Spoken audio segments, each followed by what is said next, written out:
Assalamualaikum warahmatullahi wabarakatuh.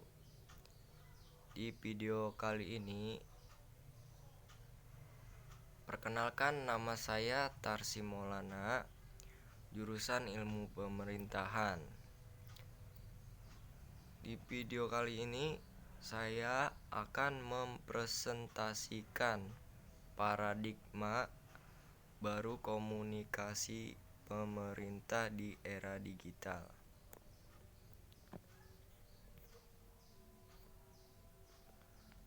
Paradigma komunikasi pemerintahan. Paradigma baru komunikasi pemerintah yang mengendapkan inovasi, kreatif, responsif, kekinian, adaptif terhadap perkembangan era digital, merupakan jawaban terhadap tuntutan transparansi dan akuntabilitas, serta membangun kepercayaan publik atau public trust terkait dengan kerja-kerja kementerian dan lembaga pemerintah. Implementasi paradigma baru dalam komunikasi pemerintah merupakan faktor determinan yang menentukan suksesnya kerja pemerintah di mata masyarakat. Paradigma baru komunikasi pemerintah ini semakin strategis, dilembagakan pada berbagai organisasi pemerintah. Bila kita mencermati perubahan pola komunikasi yang terjadi di era digital, urgensi transformasi komunikasi pemerintahan.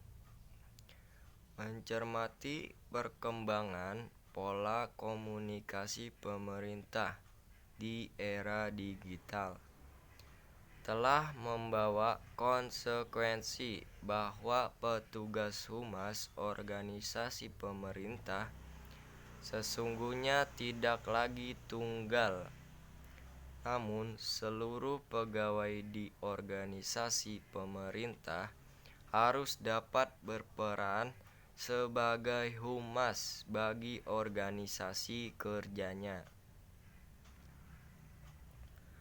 Perubahan pola komunikasi di era digital. Dengan semakin masifnya penetrasi internet diproyeksikan akan semakin mempercepat transformasi ke pola komunikasi model baru yang menuntut adanya perubahan pola komunikasi pemerintah kepada publik. Berikut contoh-contoh komunikasi yang berkembang. Yang pertama, koran. Koran atau majalah merupakan sarana informasi dan komunikasi modern yang dikembangkan atau cikal bakal dari sebuah surat. Alat informasi modern ini merupakan alat informasi yang digunakan dengan basis tulisan, sehingga koran atau majalah merupakan alat komunikasi modern yang dikembangkan. Yang kedua, radio. Radio merupakan alat komunikasi yang digunakan dengan basis audio yang hanya mampu didengarkan oleh orang dengan frekuensi tertentu. Alat komunikasi ini dulunya digunakan oleh para warga Indonesia dalam menghadapi perang sebagai tanda penyerangan, bahkan simbol adanya bahaya di tempat-tempat tertentu. Yang ketiga, telepon. Telepon, alat komunikasi modern ini merupakan alat komunikasi modern yang pertama kali digunakan oleh manusia. Alat komunikasi ini menggunakan listrik sebagai penghubung ke orang lain. Dengan jarak yang cukup jauh, manusia dapat berkomunikasi dengan baik. Yang keempat, televisi. Televisi merupakan alat komunikasi modern yang digunakan hanya menggunakan audio saja. Namun, sering berkembangnya teknologi, maka inovasi baru yaitu televisi sebagai sarana komunikasi yang berbasis audio maupun visual. Yang kelima, telepon genggam atau sering disebut handphone. Komunikasi telepon semakin berkembang hingga menjadi telepon genggam atau disebut sebagai ponsel. Telepon ini tanpa memerlukan bantuan kabel listrik sebagai penghubung, namun hanya menggunakan satelit sebagai sinyal ponsel. Yang keenam, internet. Internet makin berkembangnya zaman di era yang serba teknologi ini bukanlah hal yang aneh. Jika semakin banyak orang yang mulai menggunakan internet, semuanya sekarang serba online, mulai dari panggilan ojek, asisten rumah tangga, hingga mencari pekerjaan paruh waktu maupun full time. Yang terakhir, media sosial. Dengan adanya internet yang sering digunakan banyak orang, sarana media komunikasi, halnya dengan beberapa media sosial yang mulai banyak orang yang menggunakan, khususnya para kaum remaja yang selalu sering memakai media sosial seperti saat ini. Langkah strategis transformasi komunikasi pemerintah. Transformasi komunikasi pemerintahan sebagai langkah strategis dapat dilakukan dengan menata ulang rencana komunikasi strategis sebagai peta jalan perubahan dengan pola kelinian. Melakukan market intelligence sehingga strategi komunikasi publik disesuaikan dengan menerima pesanan. Strategi komunikasi pemerintah yang dikembangkan harus mampu melayani kebutuhan informasi publik, membentuk citra positif institusi, memberikan update mengenai apa yang telah, sedang, dan akan dilakukan. Apa manfaatnya bagi masyarakat? Merangkul umpan balik dari publik. Praktisi komunikasi publik harus dapat berperan sebagai mata dan telinga. Penyajian dan kemasan komunikasi harus mengacu pada kemasan kekinian yang menjadi tren dan mudah dicerna, tanpa mengurangi makna substansial dari pesan. Model-model penyajian melalui infografis, vlog, animasi, serta modeling, analisis berita dengan coding teknologi secara real-time. Harus dikelola secara terintegrasi dengan membangun sinergitas dan koordinasi antara KL terkait data dan informasi kebijakan dan program lintas sektor.